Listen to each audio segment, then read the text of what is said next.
BNP নির্বাচনে চুরি করে তারপরে ইঞ্জিনিয়ারিং করে ভোটে জিতেছে, এটা বাংলাদেশের মানুষ সবাই দেখেছে। তো আপনারা এখন এবারে নির্বাচনে যেটা করেছেন, মানে দেখতে তো সুষ্ঠুই মনে হয়েছে, সারাদিন সুন্দরভাবে ভোট হয়েছে, কিন্তু এর পরে সন্ধ্যার পরে যখন রেজাল্ট দেওয়া শুরু হলো, আপনারা যেই প্রক্রিয়াতে আপনারা জিতে এসেছেন, এটা জামাত ইসলামী শুধু আপনাদেরকে দয়া করে তারপরে দিয়েছে, এই জন্য আপনারা জিতে এসেছেন। জামাত ইসলামের আপনি মনে করেন না যে এইটুক ক্ষমতা ছিল না যে পাটোয়ারির এখানে রাত 3টা-4টা পর্যন্ত আপনারা নাটক করলেন, অনেক জায়গায় সকাল 8টা পর্যন্ত বিভিন্ন জায়গায় কাটাছেড়া করে তারপরে আপনারা ক্ষমতায় এসছেন, আর জামাত ইসলামী চাইলে এটা নিয়ে গ্যাঞ্জাম করতে পারতো না। এইটুক লোক বলতে নাই, অবশ্যই আছে, তারা করে নাই। বাবা কি ভয়ঙ্কর মন্তব্য করলেন আমাদের সদ্য সাবেক শক্তিশালী উপদেষ্টা রিজওয়ানা হাসান। তিনি বলেছেন একটা সাক্ষাৎকারে, তিনি বলেছেন যে জামায়াতে ইসলামীকে মেইন স্ট্রিমে আনতে দেয়নি তারা। উপদেষ্টা রেজওয়ানা হাসানের একটি বক্তব্য বা সাক্ষাৎকারকে কেন্দ্র করে আমরা দেখলাম জামাতে ইসলাম দাবি করছে যে ইলেকশন ইঞ্জিনিয়ারিং হয়েছে। আসসালামু আলাইকুম ওয়া রাহমাতুল্লাহি ওয়া বারাকাতুহু। যারা এই মুহূর্তে ভিডিও দেখছেন, ভিডিওটি প্লে করেছেন, তাদেরকে অনুরোধ করব দয়া করে পুরো ভিডিও সম্পূর্ণ ধৈর্য সহকারে দেখবেন। খুবই গুরুত্বপূর্ণ এবং অত্যন্ত ইম্পর্টেন্ট ভিডিও নিয়ে উপস্থিত হয়েছি আপনাদের মাঝে। প্রিয় দর্শক শ্রোতামণ্ডলী, একের পর এক ভোট কারচুপির তথ্য সামনে নিয়ে আসছিল। আমরা দেখেছি নির্বাচনের পর থেকে নানা ধরনের অভিযোগ করে আসছিল জামায়াত ইসলামী সহ যেই 11 দলীয় যেই জোট রয়েছে, সকলেই বলছিল ইলেকশন ইঞ্জিনিয়ারিং করে ভোট কারচুপির মাধ্যমে বিএনপি সরকার গঠন করেছে। এই কথাটি সেরকম গুরুত্ব না পেলেও সাবেক উপদেষ্টা অন্তর্বর্তীকালীন সরকারের সৈয়দা রিজওয়ানা হাসান তার দেওয়া একটি বক্তব্যকে ঘিরে এখন রাজনৈতিক অঙ্গনে রীতিমতো তোলপাড়। তিনি রীতিমতো তার বক্তব্যের এক পর্যায়ে স্বীকারই করে নিয়েছেন যে উগ্রবাদীদের ক্ষমতায় আসতে দেয়নি, মেইন স্ট্রিমে আসতে দেয়নি অন্তর্বর্তীকালীন সরকার। নির্বাচনে কোনোভাবেই তাদেরকে আসতে দেওয়া হয়নি। জামায়াতের তরফ থেকে ব্যাখ্যা দেওয়া হচ্ছে যে রেজওয়ানা হাসান যে বক্তব্য দিয়েছে, সেই বক্তব্যের মাধ্যমে স্পষ্ট ফুটে উঠেছে যে জামায়াত ইসলামী বিজয় লাভ করেছিল, সরকার গঠন করত, কিন্তু সরকার গঠন করতে দেওয়া হয়নি, তাদেরকে বাধা দেওয়া হয়েছে। এবং উগ্রবাদী বলতে জামায়াত ইসলামকেই বুঝিয়েছে রেজওয়ানা হাসান। এ ধরনের মন্তব্য করছেন জামায়াতের সমর্থকরা।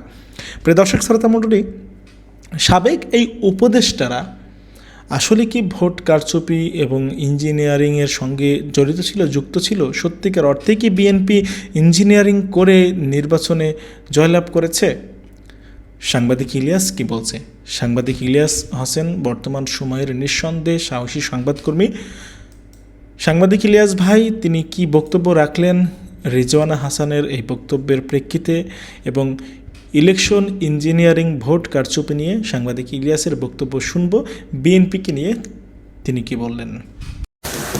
আসসালামু আলাইকুম। বিএনপি আসলে কি চায়? বিএনপি নির্বাচনে চুরি করে তারপরে ইঞ্জিনিয়ারিং করে ভোটে জিতেছে, এটা বাংলাদেশের মানুষ সবাই দেখেছে। আপনারা এখন যেই সুরে কথা বলেন, আওয়ামী লীগ 2014 সালের নির্বাচনে যা করেছে, এরকম পরে নির্বাচনগুলো 18, 24 এগুলোতে সেই একই কাজ হয়েছে। তো আপনাদের এইবারের যেরকম আপনারা যেটা করেছেন, করে যেভাবে কথা বলছেন, আওয়ামী লীগ ঠিক একই সুরেই কথা বলতো। নির্বাচন সুষ্ঠু হয়েছে, ইনক্লুসিভ নির্বাচন হয়েছে, ফেয়ার নির্বাচন হয়েছে। তো আপনারা এখন এবারে নির্বাচনে যেটা করেছেন, মানে দেখতে তো সুষ্ঠুই মনে হয়েছে, সারাদিন সুন্দরভাবে ভোট হয়েছে, তারপরেও বিচ্ছিন্নভাবে তো সারা দেশে হয়েছে, এটা আমি মনে করি 300 আসনে এসোকে। কিন্তু এর পরে সন্ধ্যার পরে যখন রেজাল্ট দেওয়া শুরু হলো, আপনারা যেই প্রক্রিয়াতে আপনারা জিতে এসেছেন, এটা জামাত ইসলামী শুধু আপনাদেরকে দয়া করে তারপরে দিয়েছে, এই জন্য আপনারা জিতে এসেছেন। জামাত ইসলামের আপনি মনে করেন না যে এইটুক ক্ষমতা ছিল না যে পাটোয়ারির এখানে রাত 3টা-4টা পর্যন্ত আপনারা নাটক করলেন, অনেক জায়গায় সকাল 8টা পর্যন্ত বিভিন্ন জায়গায় কাটাছেড়া করে তারপরে আপনারা ক্ষমতায় এসছেন, আর জামাত ইসলামী চাইলে এটা নিয়ে গ্যাঞ্জাম করতে পারতো না। এইটুক লোক বলতে নাই, অবশ্যই আছে, তারা করে নাই। এখনও ডক্টর শফিকুর রহমানকে আমি খুব সম্মান করি, কিন্তু ওনার প্রতি আমার অনেক ক্ষোভও আছে। উনি খুব সহজে মানুষকে ক্ষমা করে দেন, এটা কিন্তু আমি পছন্দ করি না। বাট উনি ওনার যেটা চরিত্র, উনি সেটাই করবেন, ওনার ব্যাপার। তো উনি এখনও ক্ষমা করে যাচ্ছেন, তো সমস্যা নেই। আপনাদেরকে যেই সুযোগটা দেয়া হচ্ছে, হইতে পারে উনি ঠিক আছেন, যে ঠিক আছে দেশের একটা খুব খারাপ পরিস্থিতি ছিল, আমরা বিএনপিকে একটু সময় দিই, উনি হয়তো ঠিক, কিন্তু আপনারা সেই সময় সুযোগ নিয়ে এই গেল যে কয়দিন হলো আপনারা ধরেন ক্ষমতায় এসছেন, মন্ত্রিসভা গঠন করেছেন, তাও তো 15 দিনের বেশি হয়ে গেল। এর মাঝখানে আমরা বিভিন্ন নাটক সাটক দেখছি, হ্যাঁ, বিরাট আকারের এক মার্টিন লুথার কিংয়ের চরিত্রে অভিনয় এগুলো আমরা দেখছি, কিন্তু এর বাইরে যদি আপনি গুণগত কোনো মানের পরিবর্তন হয়েছে, গতকালকে পাবনাতে সেখানে জামাত ইসলামের জেলা সেক্রেটারি, তাকে আপনারা ধরে পিটিয়েছেন কেন? টেন্ডার জমা দিতে গিয়েছে। মানে টেন্ডার আপনারা কি চান? আপনারা ওই আগের মতো আওয়ামী লীগ যেমন করতো, আপনারা আগে ক্ষমতায় থাকাকালীন যেভাবে টেন্ডার আপনাদের লোকজন করবে, এর বাইরে কেউ দিতে পারবে না, যত টাকা ইচ্ছা তত টাকা প্রকল্প করবেন, এইভাবে তো হবে না। এবার তো আপনি সব যদি বাদ দেন, যা দিয়েছেন জামাতকে সেটাও তো 70টা, তো এই 70-77টা ইয়েতে আপনি আপনার মতো করে তো চলতে পারবেন না। আপনাদের গুলিতে আপনারা চুরি বাটপারি করেন, কিন্তু জামাত ইসলামের গুলোতে তো তারা চুরি হইতে দিবে না। তারা তো পার্থক্যটা দেখাবে যে জামাত ইসলামের এমপিরা কিভাবে দেশ চালায় আর আপনারা কিভাবে দেশ চালায়। জামাত ইসলাম সেই টার্গেট নিয়েই কিন্তু তারা এখন চুপ করে আছে। তারা বুঝাবে যে জামাত ইসলামের দরকার। আপনারা এই 5 বছরে, মানে গত 1.5 বছরে তো পচেছেন, এই পরের 5 বছরে পচে গন্ধ হয়ে নাকের আশপাশে আনা যাবে না, এরকম এক বিএনপি হিসাবে মানুষের সামনে যায় তারপরে ভোট চাইতে হবে। ভোট চাইতে পারবেন না, এবং 5 বছর পরে কিন্তু জামাত ইসলাম আপনাকে সেই সুযোগও দেবেন। আপনারা যেটা মনে করছেন যে আওয়ামী লীগকে নিয়ে এসে তারপরে মাঠে নামাবেন, আওয়ামী লীগকে নিয়ে এসে মাঠে নামাইলে কী হবে? আপনার ভোট কাটবে। আপনারা এই গেল 15 দিনে যেই খেলা দেখাচ্ছেন, বদির মতো একজন ইয়াবা সম্রাট, তাকে আপনারা জামিন দিয়ে দিয়েছেন। আইবি রহমান, তাও আইবি রহমান একটা মানা যায়। আইবি রহমান মানে আওয়ামী লীগ তো ওয়ান্স আওয়ামী লীগ অলওয়েজ আওয়ামী লীগ, এটা তো আর অস্বীকার করার কিছু নাই। কিন্তু তারপরেও এত এই শামীম ওসমানের মতো এরকম মানে মালখোর বখাটে ছিল না, যে কারণে তারটা মানা গেল। ওইদিকে ওই কি বলে বালিস্টার আরেক সুমন, এই বালিস্টার সুমন, সে যে কথাবার্তা বলতো, জিয়াউর রহমানকে নিয়ে যেসব কথাবার্তা সে বলেছে, খালেদা জিয়ার পরিবারকে নিয়ে সে যেসব কথাবার্তা বলেছে, তার আপনারা জামিন দিলেন। সমানে টাকা খাচ্ছেন আর জামিন দিচ্ছেন, টাকা খায় জামিন দিচ্ছেন। এগুলো মানুষ চুপ করে আছে। মানুষ তো মানে আমি মনে করি যে ধরেন, মানে আমি নিজে ট্রমাতে আছি ভাই, যে কি নির্বাচনের আগে কি ছিল, মানুষ ভোট দিল কোথায় আর ফলাফল গেল কার পক্ষে, নিজেও ট্রমাতে আছে। সত্যি কথা, আমাকে যারা ফলো করেন, আমার মতাদর্শের মানুষ যারা, কিংবা জামাত ইসলামের যেসব লোকজন আছে, এনসিপির যেসব লোকজন আছে, সাধারণ মানুষ, swing voter, normal voter, neutral voter, যারা আছে, কেউ মানতে পারে না এটা। তারপরেও হাসিনা নাই, আমরা এটাতে সন্তুষ্ট। এবং তারেক রহমানের কাছে আমার নিজেরও প্রত্যাশা আছে। আমি গত 1.5 বছরও কিন্তু অনেকগুলো ভিডিওতে এই কথাটা বলেছি যে তারেক রহমানের, আমি শুনেছি যে তার কিছু ভালো কিছু উদ্দেশ্য আছে। সে বলেছে না যে প্ল্যান আছে, তার কিছু প্ল্যান আছে, ওইটাও আমি জানি। তো তিনি যে মন্ত্রিসভা গঠন করেছেন, ওই যে ইকবাল হাসান মাহমুদ টুকু, এ হইল আগের বার এই যে তারেক রহমানকে খাম্বা তারেক বলা হয়, এই খাম্বা তারেক তো তারেক রহমানের কারণে নেই, এর কারণে হয়েছে। বিদ্যুৎ খাতের যত লুটপাট, বিদ্যুৎ খাতের অনুন্নয়ন, বিদ্যুতের ঘাটতি, বিদ্যুৎ বিভ্রান্তি, মানুষকে বিদ্যুৎ না দিয়ে কষ্ট দেয়া, সব কিছু এই টুকু তখন জ্বালানি মন্ত্রী ছিল। সেই লোকটাকে আপনি এবার ফুল মন্ত্রী করে এই মন্ত্রণালয়ে দিলেন। চোর বাটপার, এই যে বিকাশ নুরু, আরে ভাই বিকাশ নুরু বিকাশের টাকা নিয়ে মারামারি করতো, রাশেদ আর এদের দলের কয়েকজন। সে বিকাশ নুরুরে আপনি যেখানে দিয়েছেন, ও তো আরও চুরি করবে। ওর জীবনে তো এই জায়গা দেখে নাই। ও এখন এখান থেকে চুরি লুটপাট করে পৃথিবীর কারোর কথা চিন্তা করবে, ওরা খালি পকেটে যে যা দেয় ওইটা নিয়ে ও ইয়েতে থাকবে আর কি। ওর ভাই হচ্ছে গিয়ে ওই যে দুবাইতে ব্যবসা দিয়েছে, কাতারে ব্যবসা করে, গাড়ির শোরুম। বুঝেন আপনি কত টাকা কামিয়েছে তারা? এই গেল 1.5 বছরও যে পরিমাণে টাকা কামিয়েছে, এখন আবার দিয়েছেন এখানে, কেন কামাবে? তো এই ছাগল দিয়ে তো হাল চাষ হবে না। চোর বাটপারে বসায় দেশ হযরত ওমরের মতো শাসন ব্যবস্থা করবেন, এটা তো সম্ভব না। তারপরে আপনারা আপনার পাশা আপনি যা দেওয়া মনে চায় আপনারা কাটেন, আমাদের কোনো সমস্যা নেই। কিন্তু 15টা দিন যায় নাই, পত্রিকার পাতা, যেইটুকু সাংবাদিকদের স্বাধীনতা আছে, আপনাদের গৃহপালিত, আপনাদের ডিজিএফআই শোনার নিউজই করে, তারপরেও যেইটুকু এসছে এখন পর্যন্ত, প্রতিটা দিন বিএনপির ছাত্রদল, বিএনপির যুবদল, বিএনপি, এই যে নরসিংদীতে সব শেষ যে ঘটনাটা ঘটলো, দেখেন একটা নারীকে, সেখানে নুরা নামে একটা লোক, সে 15 দিন আগে তার লোকজন নিয়ে তার ধর্ষণ করেছে। সেটা নিয়ে ওইখানকার ওয়ার্ডের বিএনপির নেতা আহমদ আলী দেওয়ান, এই যে নরসিংদীর মাধবদীর, তার কাছে বিচার দিয়েছে। সেই আহমদ আলী দেওয়ান, সে তো বিচার করেই নাই, তার ছেলে ইমরান দেওয়ান সহ আরও 5-6 জন মিলে তারা নিয়ে আবার ধর্ষণ করে আবার হত্যা করা হয়েছে, তার লাশ পাওয়া গিয়েছে এখন। আরে ভাই, এটা কি ফাজলামির জায়গা নাকি? মানে দেশে আইন বিচার শাসন কোনো কিছু নাই, খালি মানে ভাব নিয়ে বিশাল আকারের মানে ক্ষমতা আছে, এরকম ক্ষমতা করে তারপরে আপনি যদি মানে করতে যান, হাসিনার মতো দেশ চালাইতে যান, বিরাট এক স্বরাষ্ট্রমন্ত্রী, আরে বাবার এসে বলে মবের সন্ত্রাসের দেশ, এটা তোর মারে এখন লাগাইছে যে এটা কি তোর কাছে ভাল লাগে না? এটা কি হয়েছে নাকি? এই যারা আজকে এগুলির মব মব বলে, তোদের মাদেরকে তো এখন মানে এই যে এটা দিয়ে লাগানোটারে কি মব বলবি না? তোর মারে কি বলবি বল আমার, এটা কি জিনিসটা কি? ওরা মব, আরে বাবা জুলাইতে পোলাপান যা করছে মব, 32 ভাঙা মব, প্রথম আলোরে জয় বাংলা করা মব, এগুলি হলো মব। আর ওনারা চাঁদাবাজি করবে, ধান্দাবাজি, মানুষের রেপ করে মেরে ফেলবে, এগুলো হচ্ছে গিয়ে জাস্টিস। ওনারা এমনি দেশ চালাইতে যায়। ভাই মানুষ শেখ হাসিনার আমলে নাই এটা মনে করেন। জাস্ট আপনার খুব ইমিডিয়েট পাস্ট, অল্প কিছুদিন, বেশি দিন হয় নাই ভাই, আপনার এই দেশের মানুষ কিন্তু এগুলো মানে নাই। আপনি এত ক্ষমতাশালী কোনো কিছু হয়ে যান নাই। এই বিএনপির আমরা চিনি, বহুদিন থেকে চিনি, বয়স তো কম হইল না। আপনাদের সেই শাসন আমল দেখছি, আপনাদের বিরোধী দল দেখছি, এবারও দেখবো ইনশাআল্লাহ, আল্লাহ যদি বাঁচায় রাখে। তো আপনারা কি শিখতে পারেন? এক বালুর ট্রাক দিয়ে আমরা দেখছি এই দেশে কত কিছু উল্টায় ফেলতে পারেন। আপনারা এই 28শে অক্টোবর জামাত শিবিরের লোকজনরা আপনারা এখানে মার খাওয়ায় তারপর আপনারা পালাইছিলেন। ইয়ের রাতে আমি নিজে বসা, এই ঘটনা তো আমার নিজের চোখে দেখা, আপনার শাপলা চত্বরের ঘটনায় খালেদা জিয়া নিজে ঘোষণা দিয়েছে যে সবাই নেমে আসো। এই আজকে চান্দা আব্বাস নামে নাই, তখনকার সাদেক হোসেন খোকা চান্দা আব্বাস, দুইটার মধ্যে ছিল গ্যাঞ্জাম, এই দুই গুতাগুতি করে এও নামে নাই ও নামে নাই। মাঝখান দিয়ে হেফাজতের লোকগুলো মার খেয়েছে। 28শে অক্টোবর 2006 জামাত শিবিরের লোকগুলো সেখানে মার খেয়েছে, ওদেরকে পিটিয়ে তারপরে লাশের উপরে নৃত্য করেছে আওয়ামী লীগ। আমরা বিএনপির চিনি না, বিএনপি কত শক্তিশালী। আপনারা জামাত ইসলাম এখন ক্ষমতায় নাই না, ফু দিলে উড়া যাবেন। জামাত যদি ফু দেয় উড়া যাবেন আপনারা।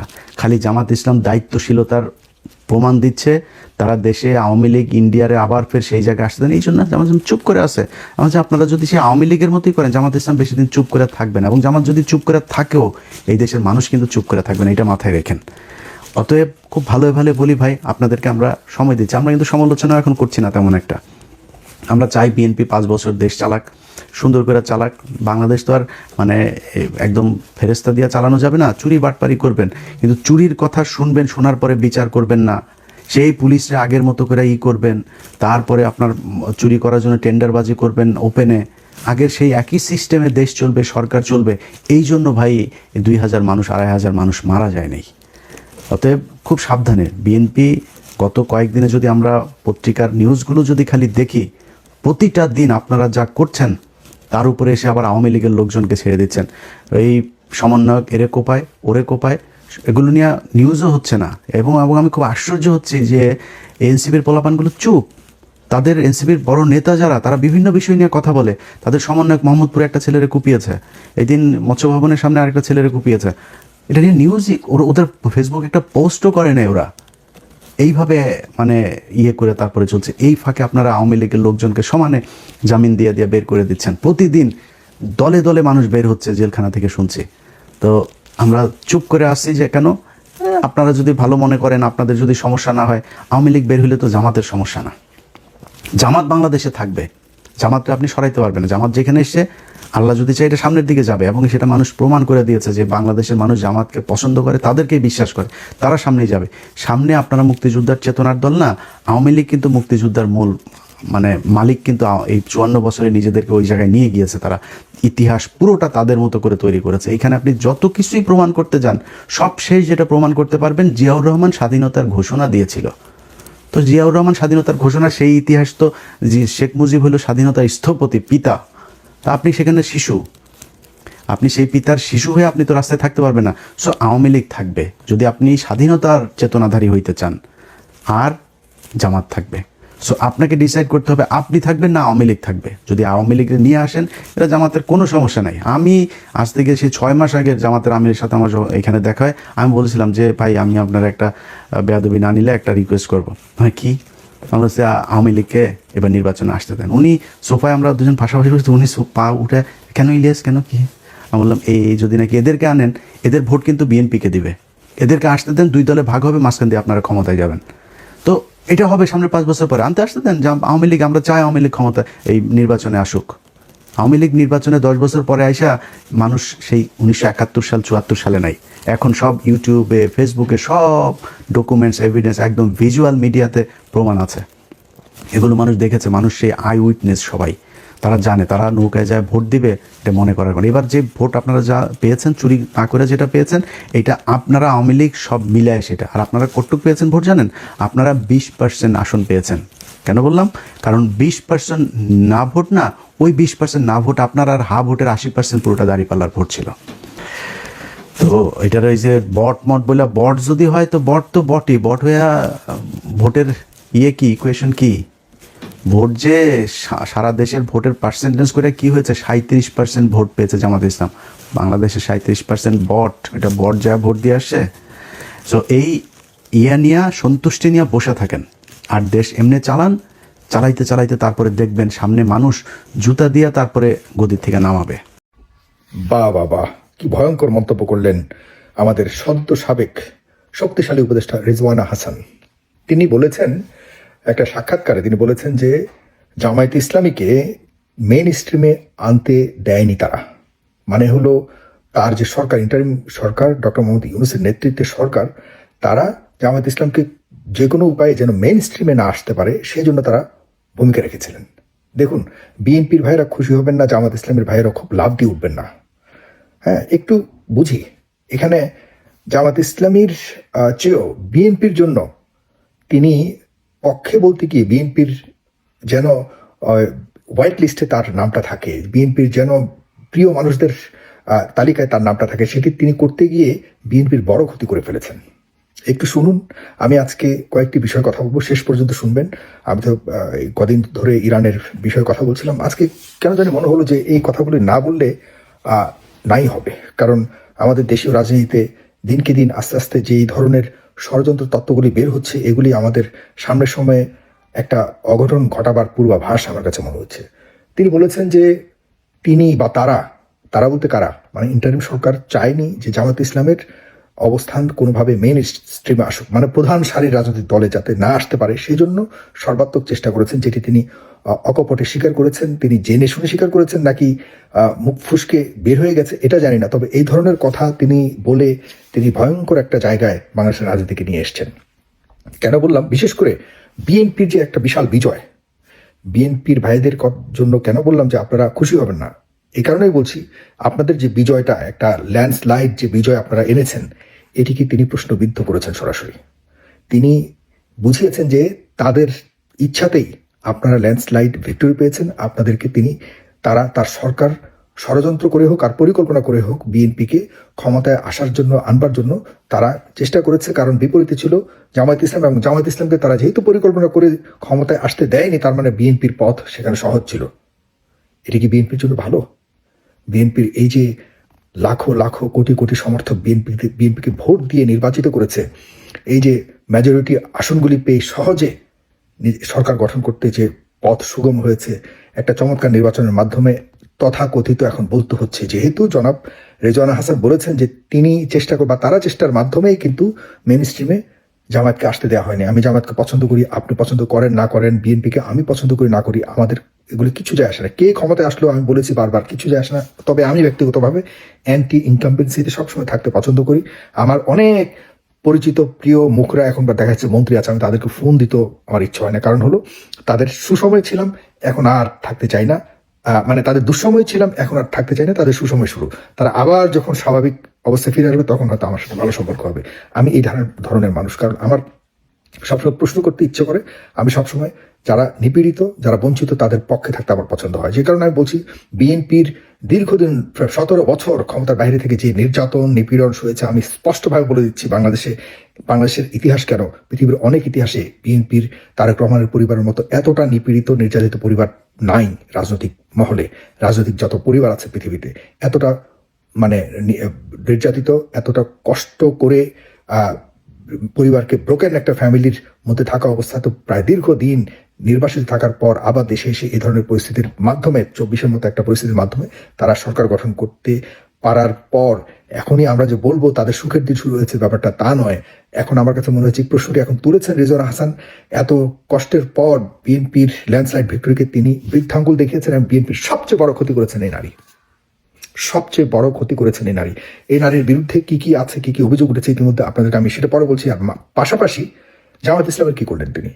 আপনাকে কে এই অধিকার দিয়েছে, কে এই সাহস দিয়েছে যে আপনি বা আপনারা জামায়াত ইসলামকে বা কোনো দলকে, জামায়াত ইসলাম কেন, কোনো দলকে আপনারা পরিকল্পনার মাধ্যমে, পরিকল্পনা তো নয়, এটা ষড়যন্ত্র, সরাসরি ষড়যন্ত্র করেছেন যে আপনারা কোনো দলকে মেইন স্ট্রিমে আনতে চান না, সেটা আপনারা করেছেন। How dare you, who are you?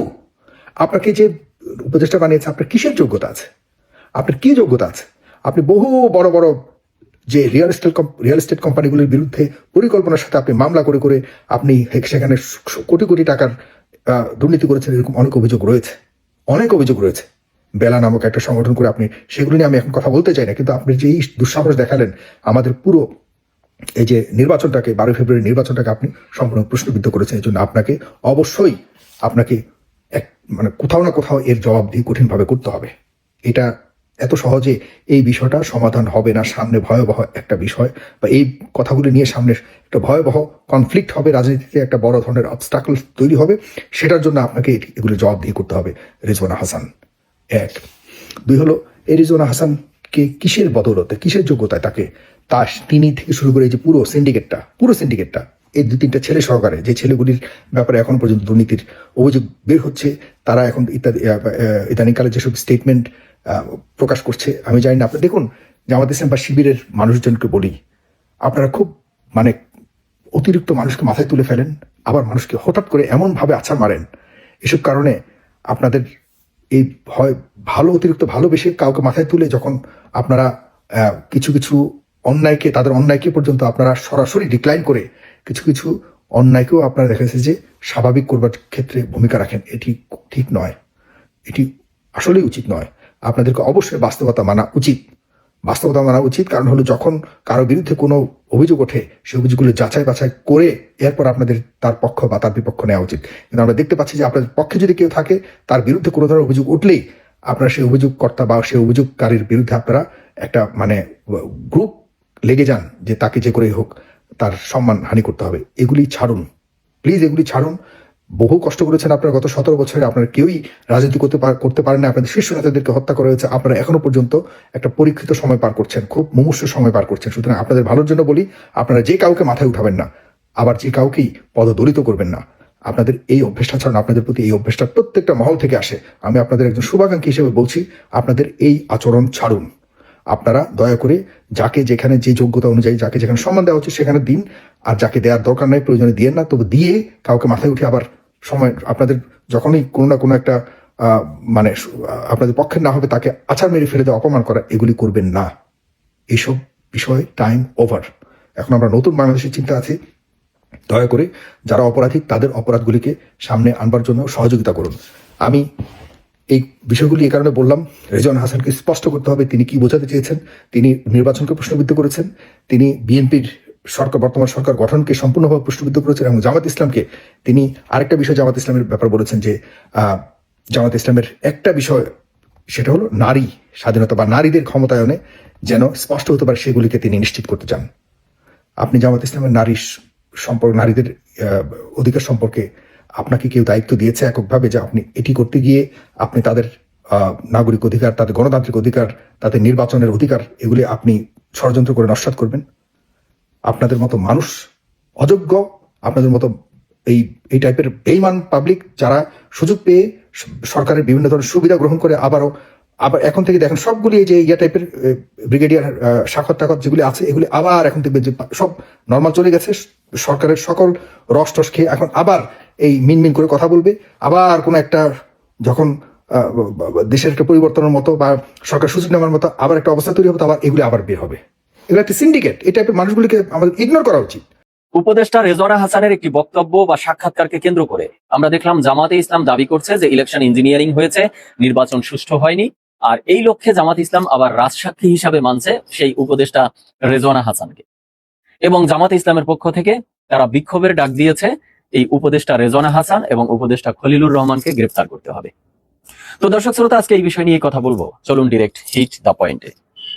Hit the point number 1-এ আমরা দেখার চেষ্টা করি যে রেজওয়ানা হাসান তার সেই বক্তব্য বা সাক্ষাৎকারে কি বলেছিলেন, তার জিস্ট অংশ।